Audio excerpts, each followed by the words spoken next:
Praise lord. దేవాతి దేవునికి వందనాలు. ప్రభు నామమున మీ అందరికీ నా ప్రత్యేకమైన వందనాలు, శుభాలు తెలియజేస్తున్నాను.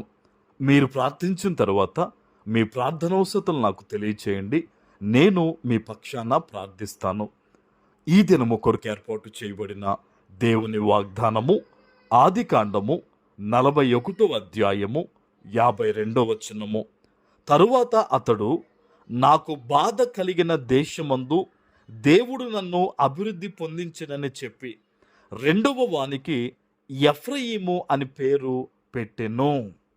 దేవుని నామానికి మహిమ కలుగునుగాక.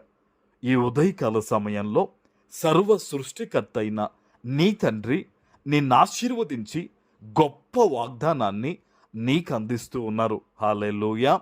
యోసేపు తన రెండవ కుమారుడికి ఏమని పేరు పెట్టాడో తెలుసా? ఎఫ్రయీము అంటే అభివృద్ధి లేక లాభము. యోసేపు తన జీవితంలో దేవుడు చేసిన మేలును మర్చిపోవడానికి ఇష్టపడలేదు. అందుకనే తన కుమారుడికి శాశ్వతంగా ఒక పేరు పెట్టేశాడు, అభివృద్ధి అని పేరు పెట్టేశాడు. ఎందుకు పెట్టావు యోసేపు అంటే, అతను అంటున్నాడు కదా, నాకు బాధ కలిగిన దేశమందు దేవుడు నన్ను అభివృద్ధి పొందించాడని. ఆమేన్. ఈరోజు ఎక్కడి నుంచి నువ్వు దేవుని వాగ్దానాన్ని వింటూ ఉన్నావో, నీవు కృంగిపోయిన చోటే, నీవు పడిపోయిన చోటే, నీకు అవమానము కలిగిన చోటే, నీవు నిందలు మోసిన చోటే, నీవు ఎక్కడైతే కొట్టబడ్డావో, తృణీకరించబడ్డావో, దేవుడు అక్కడే వారి మధ్య నిన్ను అభివృద్ధి పరచబోతూ ఉన్నాడు. ఆమేన్.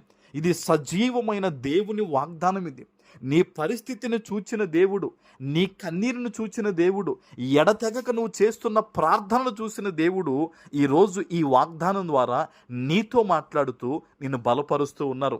దేవుని వాగ్దానాన్ని నమ్మండి. ఎవరెవరినో నమ్మడానికి ఇష్టపడతావు కదా, నా బంధువు అని నమ్ముతావు, పలానా వాడికి గవర్నమెంట్ ఉద్యోగం ఉందని నమ్ముతావు, వాళ్ళు ఎవరో నీకు సహాయం చేస్తారని నమ్ముతావు కదా. సజీవుడైన దేవుడు నీ వద్దకు వచ్చి ఈ వాక్యము ద్వారా, ఈ వాగ్దానం ద్వారా ఆయన నిన్ను బలపరుస్తున్నప్పుడు నువ్వెందుకు నమ్మలేకపోతున్నావు? ప్రస్తుతం నీ జీవితంలో ఉన్న శోధనలు, ఇబ్బందులను బట్టి ఈ వాగ్దానం నాకు కాదులే అని అనుకోకు. ఈ వాగ్దానం నా పట్ల ఎలా నెరవేరుతుంది అనుకోకు. దేవుడు అంటాడు కదా, నమ్మితే, నమ్ముట నీ వలనైతే నమ్మువానికి సమస్తము సాధ్యమే అంటాడు. నువ్వు దేవుని వాగ్దానాన్ని నమ్మాల. దేవుని కొరకు ఇంకా ఇంకా తృష్ణ కలిగి జీవించాలన్న ఆశ నీలో ఉండాలి.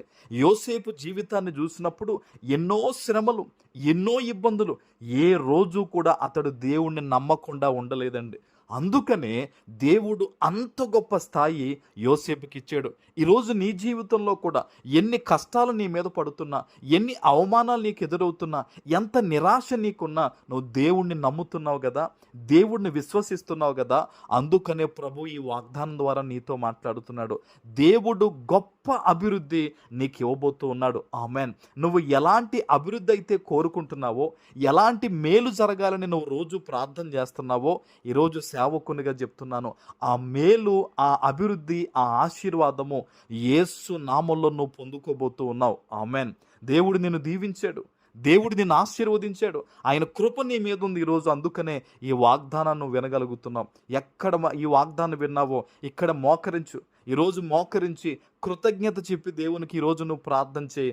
సేవకునిగా చెప్తున్నాను, నీ జీవితంలో ఇప్పటిదాకా నువ్వు చూడని గొప్ప ఆశీర్వాదము యేసు నామంలో నీ జీవితంలో ఈరోజు నువ్వు పొందుకోబోతూ ఉన్నావు. ఆమెన్. ప్రార్థన చేసుకుందాం. పరిశుద్ధుడా, ప్రేమ కలిగిన తండ్రి, మీకు వందనాలు.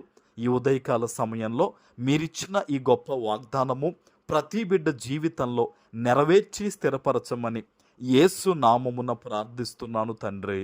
ఆమెన్.